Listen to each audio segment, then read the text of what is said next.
Kita menengok sejarah sebentar. Dulu, Perang Dunia Kedua terjadi gara-gara Jerman ambil Polandia. Sesungguhnya hanya itu yang dimaui Jerman, yaitu ambil Polandia. Karena menurut Hitler, Polandia itu adalah bagian dari Jerman lama. Pendapat ini mirip dengan alasan Putin sekarang, yaitu Ukraina adalah bagian dari Rusia lama. Ketika aneksasi Polandia oleh Jerman, Inggris dan Prancis langsung bereaksi dengan menyatakan perang kepada Jerman. Banyak sumber mengatakan bahwa Hitler awalnya kurang percaya dan sangat terkejut dengan pernyataan Inggris dan Prancis itu. Hitler kemudian mengatakan, masa Inggris dan Prancis maju perang hanya karena selembar kertas? Maksudnya selembar perjanjian Inggris dan Prancis akan bela Polandia kalau diserang. Jadi sesungguhnya Hitler semula tidak antisipasi akan perang yang membesar sampai disebut Perang Dunia Kedua. Ditambah ego Hitler dan tim kampanyenya yang mempropagandakan kenikmatan menang perang di Polandia, kemudian kepuasan membantai Yahudi, menjadi lupa diri. Mereka menantang dunia, Hitler dan Nazinya tersebut. Terjadilah Perang Dunia Kedua.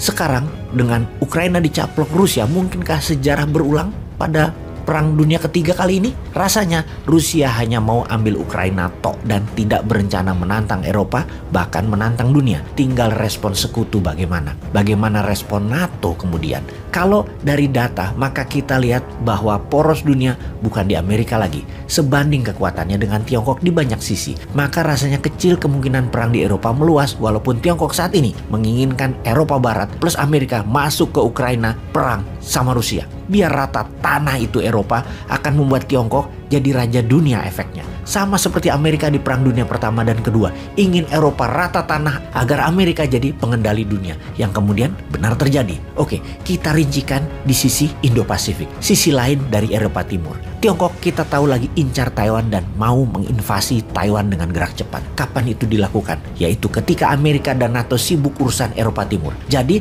reaksi NATO dan Amerika menjadi kunci Tiongkok bergerak ke Taiwan. Kembali ke Putin. Putin belajar dari lemahnya Amerika saat Tiongkok tumpas gerakan demokrasi, taken over pengambilan alihan Hong Kong. Ternyata nggak ada yang diperbuat Amerika dan Sekutu Barat. Juga terakhir, tentara Amerika mundur terbirit-birit, withdrawal dari Afghanistan, meninggalkan 86 billion senjata berharga di sana. Dalam beberapa hari kemudian langsung ditekuk Taliban. Macan kertas ternyata Amerika sekarang. Jadi di Ukraina, mungkinkah perang meluas ke perang dunia? Jawabannya belum tentu. Sekali lagi, lihat gerakan balasan NATO dan Amerika. Ground force kekuatan darat mau lewat mana? Lalu bagaimana dengan Taiwan yang mau dicaplok Tiongkok? Sekedar mengingatkan salah satu kekuatan Taiwan. 90% smart chip canggih size 5 nanometer hanya bisa dipabrikasi di Taiwan. Chips itu juga ditanam di dalam pesawat terbang tercanggih seperti F-32, drone, dan banyak lagi high-tech system. Hal inilah yang dimaui Tiongkok. Jadi sekali lagi kita perhatikan, apakah Perang Dunia Ketiga ini di depan mata? Kita detailkan lagi tentang chip size 5 nanometer ini. Bandingkan dengan virus COVID yang size-nya 30-80 nanometer.